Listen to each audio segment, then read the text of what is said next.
Ya, entonces vamos a comenzar, chicos, ya.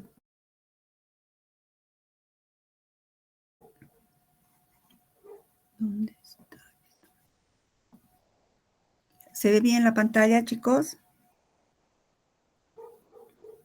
Sí, doctora. Listo, gracias. Ya, entonces, en este capítulo vamos a ver la dinámica y la función de las proteínas, es decir, cómo funcionan las proteínas, cómo la estructura de las proteínas nos ayuda a entender cómo funcionan. Es decir, vamos a ver cómo hay una total dependencia entre la estructura y la función. Y cómo vamos a dilucidar el hecho de que cómo funcionan, pues vamos a ver mediante ciertas ecuaciones y ciertos gráficos que nos van a ayudar a entender cómo se une, cómo funcionan las proteínas. En esta primera diapositiva, si bien hemos visto en el anterior capítulo, recuerdan que las proteínas, debido a su gran variedad y gran cantidad a nivel celular, cumplen muchísimas funciones. Al cumplir muchísimas funciones, pues su estudio se vuelve un tanto complejo. Pero para entender su dinámica y las funciones que desempeñan, vamos a abocarnos en la clasificación según su estructura, según su nivel terciario. ¿Recuerdan? Según el nivel terciario, las proteínas se clasifican en dos grandes grupos, proteínas fibrosas y proteínas globulares. Las proteínas fibrosas cumplen más una función estructural, esto nunca se olviden. Cumplen funciones estructurales. Entre las proteínas fibrosas sobresale el colágeno, que es el que vamos a estudiarlo en este capítulo. Están también la fibroína, la elastina, etcétera, pero que tiene más importancia el colágeno, vamos a ver por qué. Y luego está el grupo de las proteínas globulares. Las proteínas globulares cumplen su función fijando ligandos. Llamo ligandos a cualquier molécula. Entonces, esta función de ligandos, estas diferentes funciones, está en relación con su estructura. Fíjense, la estructura de una proteína fibrosa es totalmente diferente a la de una globular. Las proteínas globulares, recuerda, son solubles porque tienen en la superficie tienen aminoácidos hidrofílicos. Además que se caracterizan por presentar dominios, que son sitios de fijación precisamente de ligandos. Y por esa razón, gran parte de las funciones de las proteínas están conglomeradas en las proteínas globulares. Así actúan como enzimas, es decir, como catalizadores, actúan como proteínas, las proteínas globulares actúan como transportadoras de ciertas moléculas transmembrana o a nivel de la sangre, como la hemoglobina. Actúan como factores de coagulación, como receptores a nivel de las membranas de las células diana, actúan como hormonas, como anticuerpos, etc. Empecemos con las proteínas con función estructural. Y dentro de este grupo vamos a hablar de las proteínas fibrosas, obviamente de las fibrosas, y vamos a hablar del colágeno. El colágeno es una proteína que está presente en el tejido conjuntivo. Si ustedes recuerdan anatomía, fisiología, el tejido conjuntivo está presente en toda nuestra economía. Está presente en la piel, el tejido conectivo o conjuntivo del tejido adiposo, en la sangre, en los huesos, cartílagos, en los ligamentos, articulaciones, etc. El colágeno sirve para mantener las células juntas formando unidades discretas. Me refiero a la piel, la sangre, el tejido adiposo, etc. El colágeno es la proteína más abundante en los mamíferos. La cuarta parte del peso total de un mamífero corresponde al colágeno. Por eso, precisamente por su ubicuidad en toda nuestra economía. Es el principal elemento fibroso ¿de dónde? De la piel, de los huesos, de los tendones, de los cartílagos, vasos sanguíneos, dientes e incluso en la córnea ocular. Quería estornudar, perdón. Entonces podemos ver que el colágeno puede ser tan fuerte porque le da dureza a los huesos, tendones, cartílagos, flexible que le da flexibilidad en los vasos sanguíneos o incluso tan flexible pero fuerte en la córnea ocular. Esta proteína forma fibras insolubles que tienen gran resistencia a la tracción. Se considera que 1 milímetro de colágeno es capaz de resistir 10 kilogramos de peso. Vamos a ver por qué. Eso está en función de su estructura. 1 milímetro de colágeno resistiría 10 kilogramos de peso. Existen varios tipos de colágeno según donde se encuentra. Hemos visto que está presente en la piel, en los vasos, tendones, cartílagos, incluso en la córnea ocular. Entonces existen varios tipos moleculares. Nosotros vamos a hablar de la estructura para entender su función del colágeno tipos 1 y 2, que abundan sobre todo en la piel, huesos y cartílago. Bueno, entonces vamos a hablar de ese. ¿Cuál es la estructura? ¿Cómo es la estructura del colágeno? Pues el colágeno tiene una estructura relativamente compleja. Su unidad básica tiene una unidad básica. La unidad básica es el tropocolágeno. Si vemos el tropocolágeno, está formado por la unión, fíjense, por ejemplo, de esta cadena ploma, de esta ploma oscura y de esta de un color medio azul-violeta. Formado por la unión de 3 cadenas polipeptídicas del mismo tamaño. Cada cadena polipeptídica tiene miles de aminoácidos. Es una estructura, fíjense, helicoidal y superespiralizada. Esto resulta de la unión de 3, ¿verdad? Entonces es como si fuera una soga de 3 fibras. Pues esto ya es muy resistente. Su masa es de unos 285 kilodaltons, o sea, por esa razón cada cadena tiene miles de aminoácidos. Tiene un altísimo peso molecular. Esta es la estructura básica, unidad básica, el tropocolágeno. Pero el colágeno no es solo esto, esta es solo la unidad básica.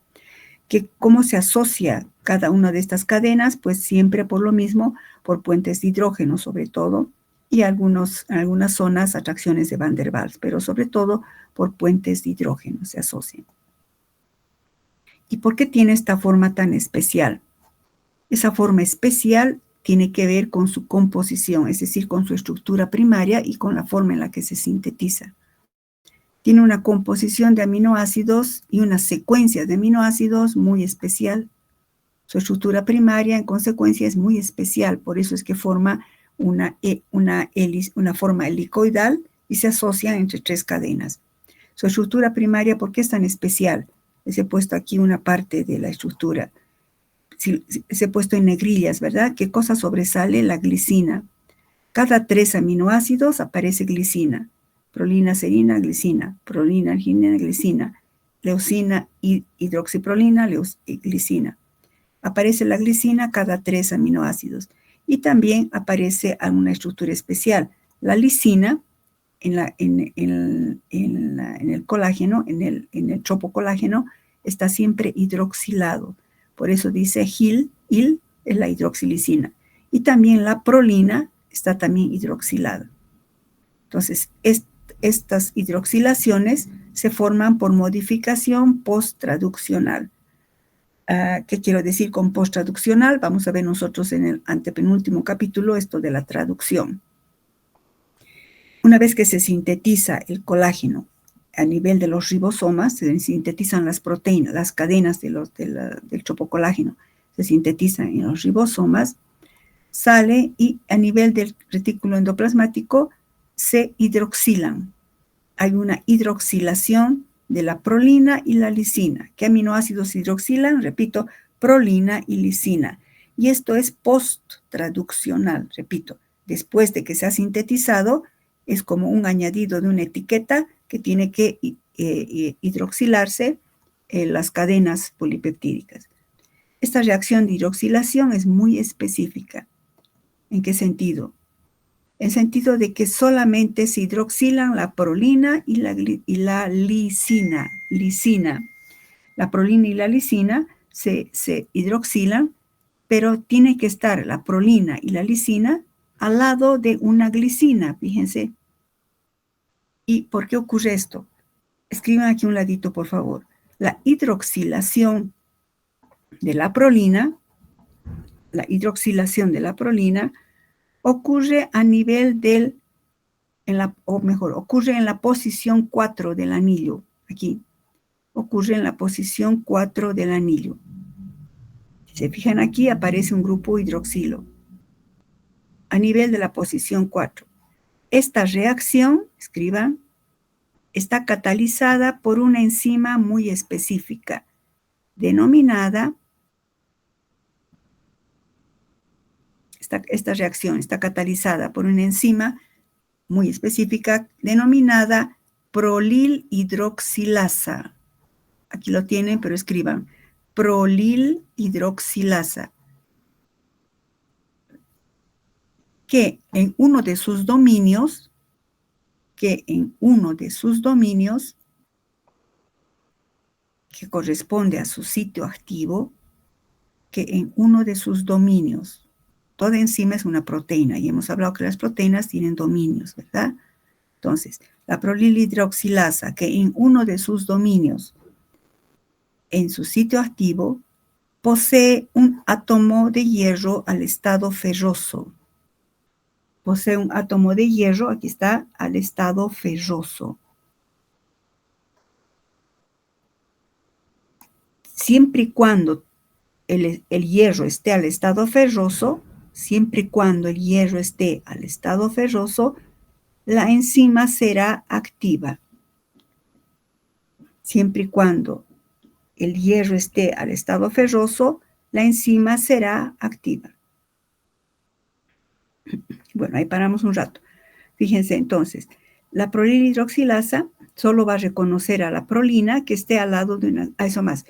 La prolina que será hidroxilada debe estar al lado de una glicina en su lado amínico. Debe estar al lado de una glicina de su lado amínico. ¿Qué quiero decir? Fíjense, esta es una prolina. Este es el lado amínico del enlace peptídico de la prolina, ¿no? Es un lado amínico. Ahí tiene que estar esta glicina. Si digamos mi cursor sería la prolilhidroxilasa, una enzima, y dice, voy a hidroxilar, ¿dónde está? ¿Dónde está? Ah, aquí está una prolina. Esta prolina tiene su lado amínico al lado de la glicina. Entonces, a esta prolina le voy a añadir este oxígeno y voy a formar la 4-hidroxiprolina. A eso me refiero, en palabras muy simples, que la prolilhidroxilasa solo cataliza la hidroxilación de las prolinas que estén al lado de una glicina. Fíjense qué específico es. Formando así esto, 4-hidroxiprolina, que se abrevia como HIP, 4-hidroxiprolina. Ahora, escriban aquí a un ladito donde no voy a hablar más en detalles de esto del alfa-cetoglutarato y succinato, puesto que son sustratos que ustedes van a ver en Bioquímica 2. O que esta es una dioxigenasa, no voy a hablar de eso ahorita, no. A este nivel lo que quiero que quede claro que la hidroxilación ocurre solo al lado de una prolina que esté, la hidroxilación ocurre solo a nivel de una prolina, en posición 4 de la prolina, siempre y cuando éste esté al lado de una glicina. A eso se refiere la alta especificidad. Y esta reacción es catalizada por una enzima, la prolilhidroxilasa, que en uno de sus dominios, o sea, en su sitio activo, posee un átomo de hierro al estado reducido, ferroso. Y será activa siempre y cuando este hierro se mantenga al estado ferroso. Cuando esta reacción se cataliza, debido a la presencia del oxígeno, este átomo de hierro se oxida hasta férrico. Escriban. En el proceso de catálisis, el ion ferroso se oxida hasta ion férrico. En el proceso de la catálisis, el ion ferroso se oxida hasta el estado férrico. Fierro más 3. Por este motivo, esto es bien importante, por este motivo, la prolilhidroxilasa necesita de la ayuda, vamos a decir, de la ayuda del ácido ascórbico o vitamina C. Necesita la ayuda o se requiere ácido ascórbico o vitamina C. Bueno, entonces, estamos en que en la síntesis del tropocolágeno se van a sintetizar, se van a hidroxilar la prolina y también se hidroxila la lisina en posición 5, ¿no? 1, 2, 3, 4, 5. 5 hidroxilisina. Se hidroxila la lisina, pero, les acaban de escribir, que la prolilhidroxilasa o lisilhidroxilasa necesita siempre mantener su átomo de hierro al estado ferroso y por eso se necesita de la vitamina C o ácido ascórbico. El ácido ascórbico tiene esta forma y cuando está, digamos, al estado biológico, forma su gamma-lactona. Ustedes han visto en química orgánica 2 la formación de las lactonas, ¿verdad? Una lactona es un éster cíclico, que sería la reacción de este oxidrilo, si digamos este es el carboxilo, ¿no? Fíjense mi cursor, carboxilo, alfa, beta, gamma. Por eso se llama gamma-lactona, aumenten eso. Gamma-lactona del ácido ascórbico va a aparecer así. La que el oxidrilo del carbono gamma, fíjense, una flechita saquen, hace un ataque nucleofílico al grupo carboxilo y forma la gamma-lactona del ácido ascórbico. Ustedes saben escribir lactonas, han llevado eso en química orgánica, han aprobado química orgánica, asumo que sí, chicos, ¿no? O repasen. Esta es la forma, la gamma-lactona del ácido ascórbico. Este ácido ascórbico es un potente reductor. Recuerdan, en carbohidratos hemos visto que la vitamina C es un reductor y incluso interfiere en la detección, digamos, de azúcares reductores en productos comerciales. La vitamina C es un fuerte reductor. Entonces se aparece en solución o a nivel molecular, aparece en forma de ácido ascórbico, a nivel biológico diré. Aparece como gamma-lactona. Escriban acá, por favor. Este ácido ascórbico, el ácido ascórbico, o la vitamina C, como quieran decir, cede 2 electrones en forma de 2 átomos de hidrógeno. Cede 2 electrones en forma de 2 átomos de hidrógeno. Por eso es un reductor. Todos los reductores, recuerdan, ceden electrones. Entonces, el ácido ascórbico, vitamina C, cede electrones en forma de 2 átomos de hidrógeno. Recuerdan que hemos recordado también lo que es oxidación-reducción. En las reacciones de reducción, el reductor cede electrones. Pero esos electrones no van como electrones solitos saltando ahí, sino que lo hacen, ya recuerdan, como átomos de hidrógeno o como hidruros. Los electrones se ceden como átomos de hidrógeno o como hidruro. En este caso, el ácido ascórbico cede 2 átomos de hidrógeno. Por eso he puesto esto aquí. Aumenten si no están en sus diapositivas. Como 2 átomos de hidrógeno, que equivale a esto. 2 electrones y 2 protones. Pero repito, no cede los 2 electrones y los 2 protones por otro lado, no. 2 electrones más 2 protones equivalen a 2 átomos de hidrógeno. Esto es bien importante incluso para el año, chicos, cuando vean las rutas metabólicas. 2 electrones y 2 protones equivalen a 2 átomos de hidrógeno, pero pueden también equivaler a un hidruro. Bueno, entonces, el ácido ascórbico elimina o pierde o dona 2 átomos de hidrógeno mediante rupturas homolíticas a este nivel, ¿no? Y se forma el ácido de hidroascórbico. Estos electrones en forma de 2 átomos de hidrógeno, aquí aumente una flechita. Estos electrones, estos átomos de hidrógeno, ayudan a mantener reducido el ion hierro, o sea, mejor, estos átomos de hidrógeno reducen el ion férrico de la prolilhidroxilasa hasta ion ferroso, para mantener así activa la enzima.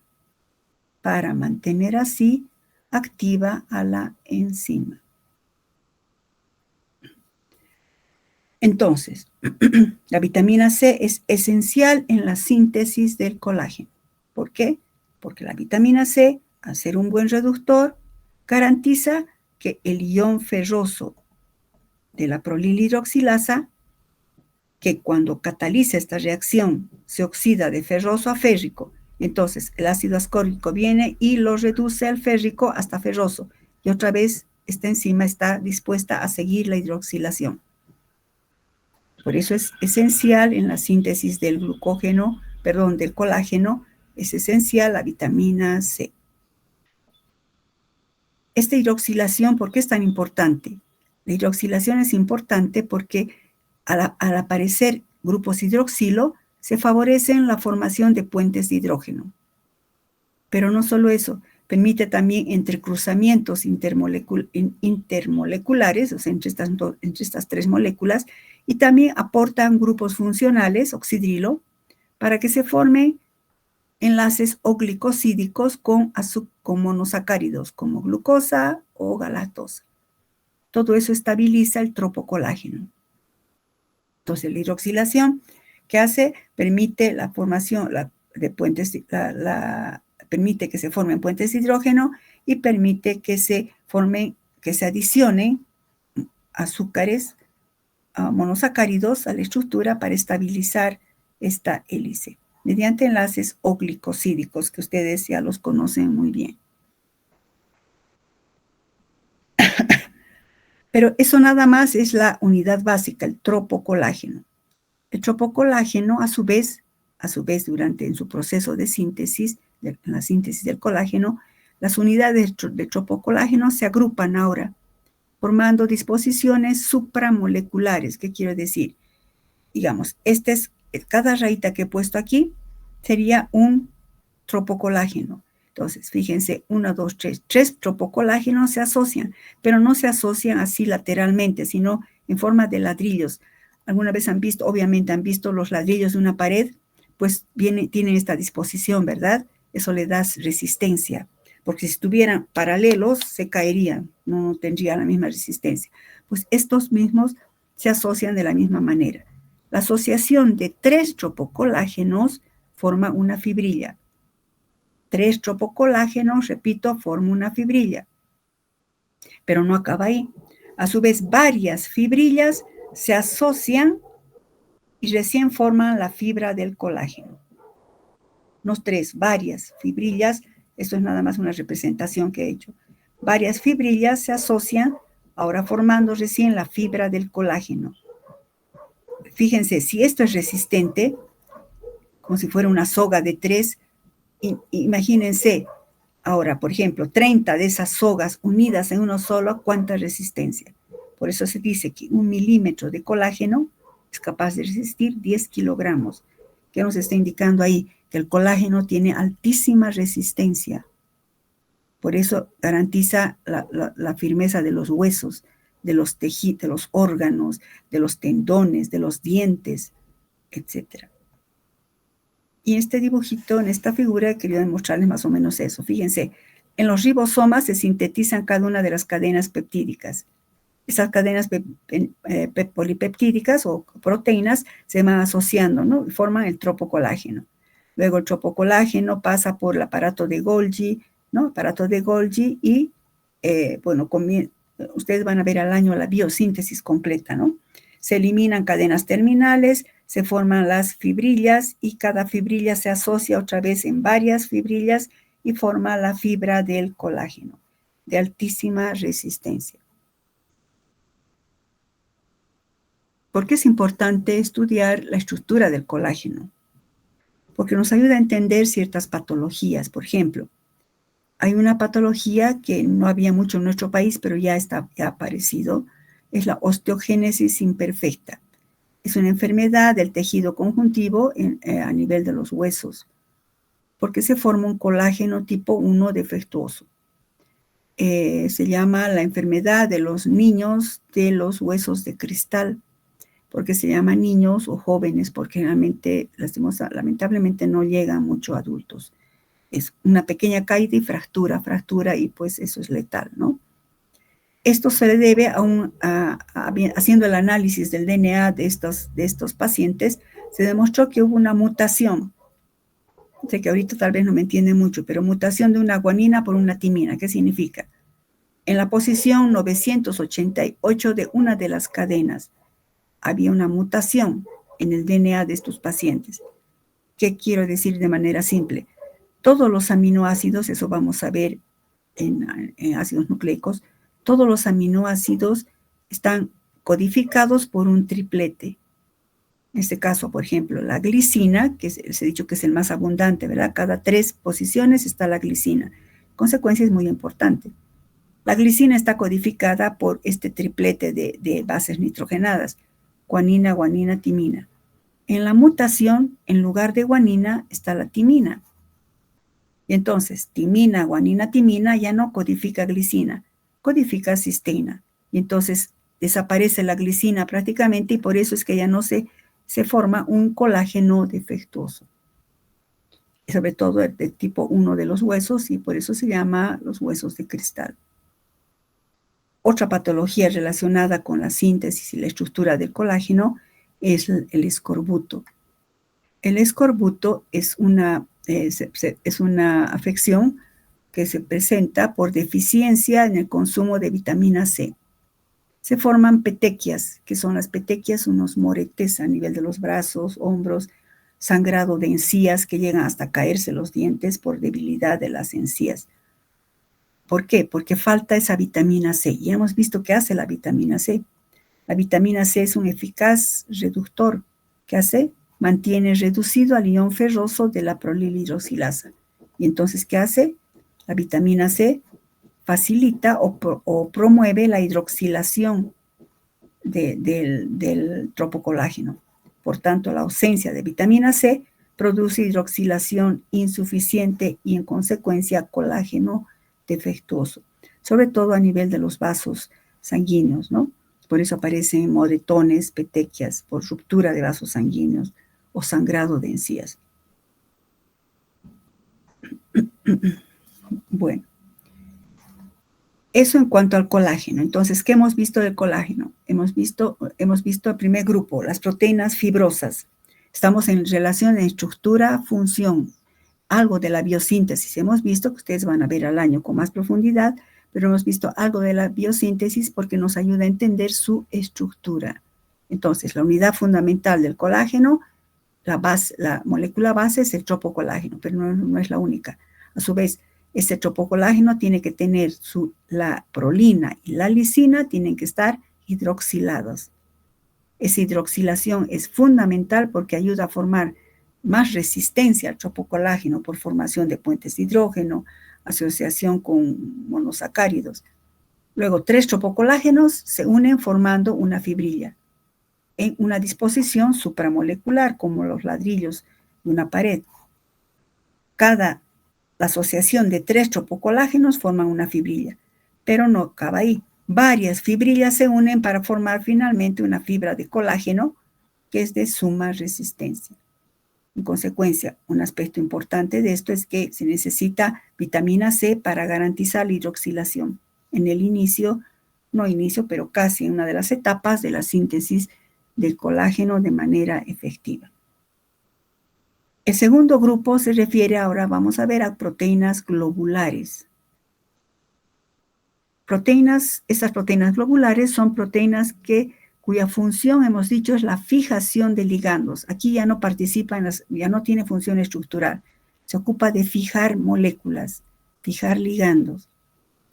Las proteínas globulares cumplen muchas funciones, todas relacionadas con esto, con procesos de fijación de otras moléculas. Subrayen.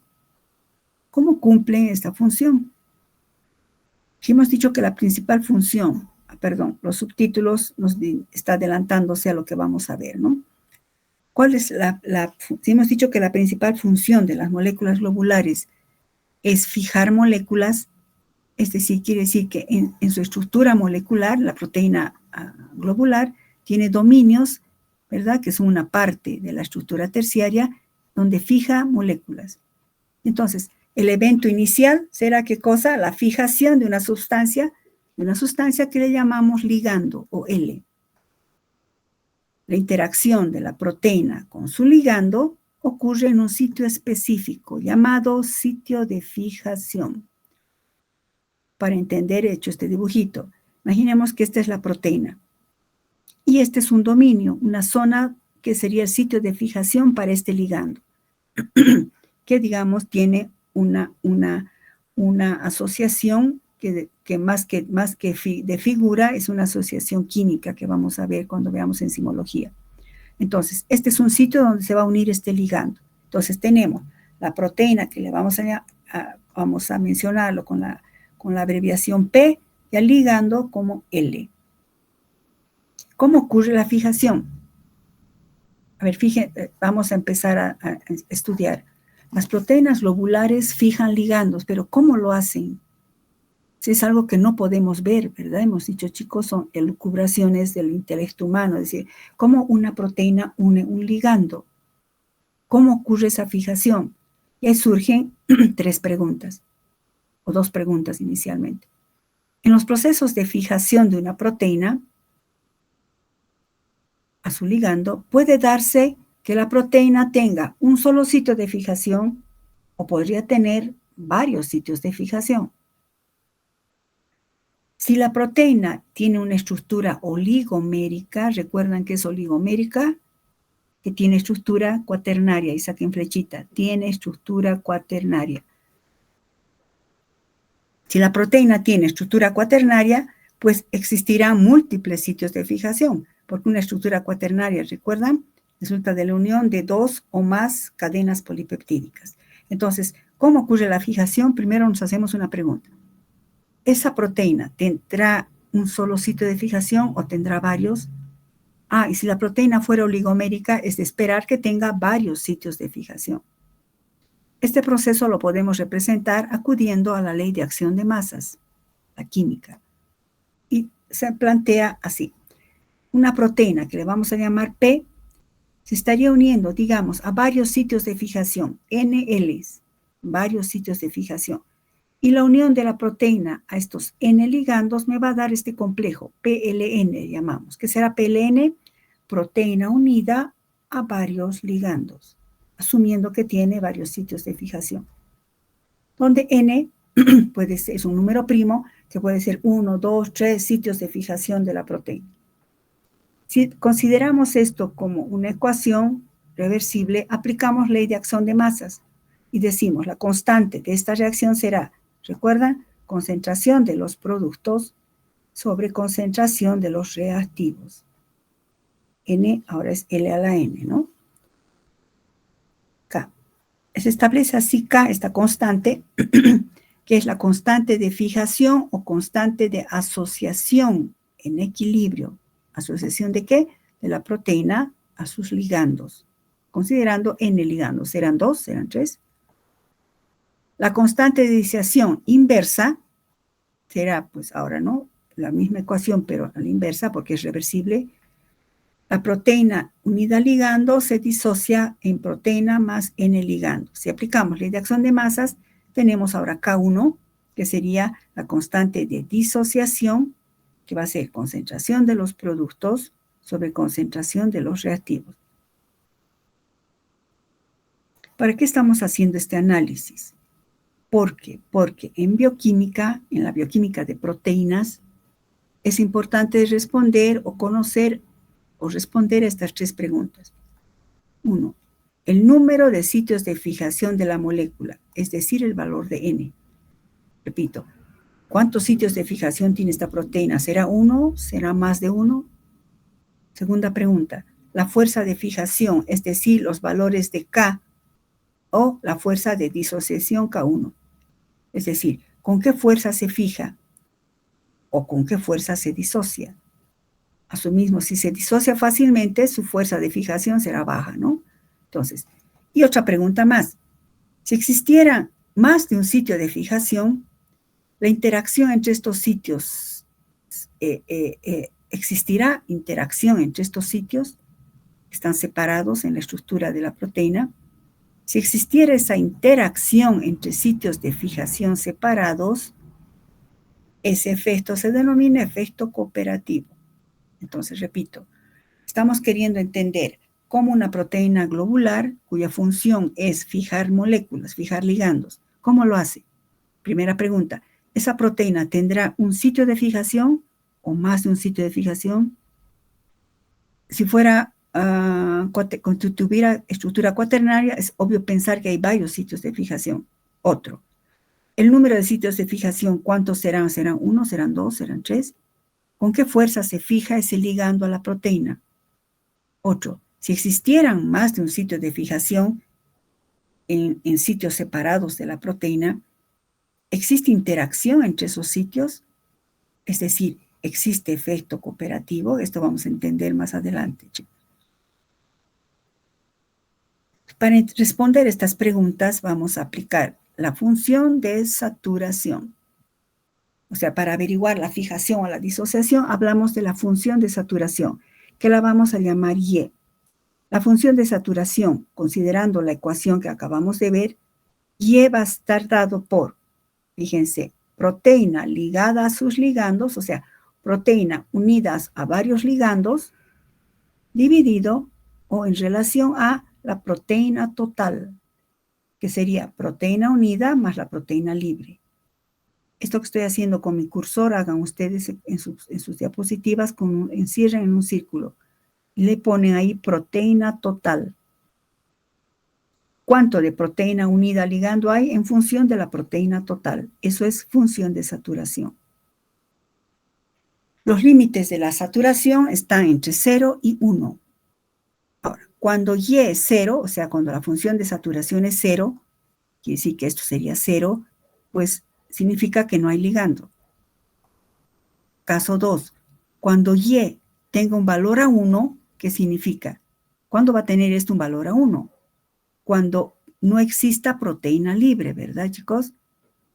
Así, si P es 0, si no hay proteína libre, esto se vuelve 1.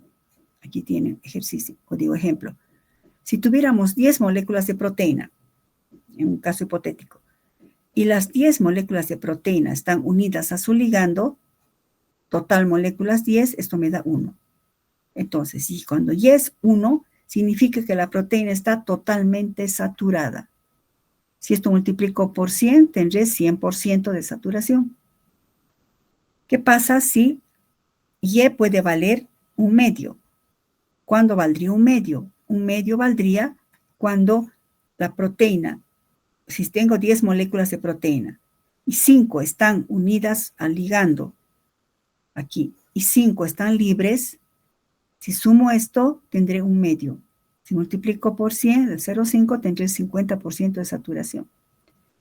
Y este otro ejemplo aquí, si de 10 moléculas, 8 se han unido a la proteína, si 8 proteínas tienen unida su ligando, proteína unida al ligando, 8, proteína libre, ¿cuánto sería? 2. Si resolvemos esto, tendremos 80% de saturación. O si, en este caso, un medio, si la mitad de la proteína está unida a su ligando y la otra mitad está libre. Si usamos el ejemplo de 10 y 5, me daría 50%.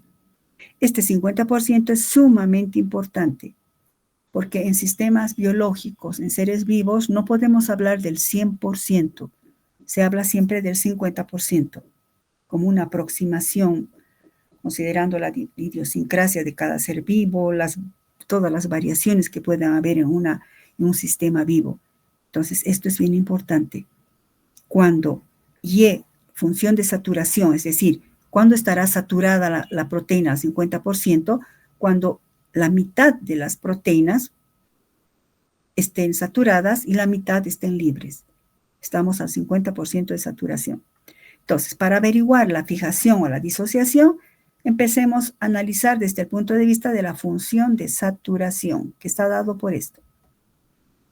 Vamos a hacer un despeje de las fórmulas. Dado que esta es la función de saturación, si se despeja de esta ecuación, ¿qué sería que esto? La función, la disociación, la constante de disociación. Estoy acá. Aquí, esto. Si despejamos de 2, perdón, alguien ha tocado algo, espérenme. Alguien quiere hacer una pregunta, creo. ¿Sí? ¿Alguien levantó la mano, chicos? Sí, yo, doctorita, es que tenemos otra clase y el ingeniero ya está en aula. Ay, perdón, no tenemos 2 horas, ¿no? Ay, perdón, pensé que teníamos 2 horas. Ya, chicos, espérenme un cachito entonces para quedar claro. Yo sé que esto necesita que estén muy concentrados. Vamos a quedar acá. vamos a empezar acá, igual como quedé con el otro grupo. Mañana continuamos desde las proteínas globulares. Vayan a su clase, chicos, vayan. Hasta luego. Hasta luego, doctor.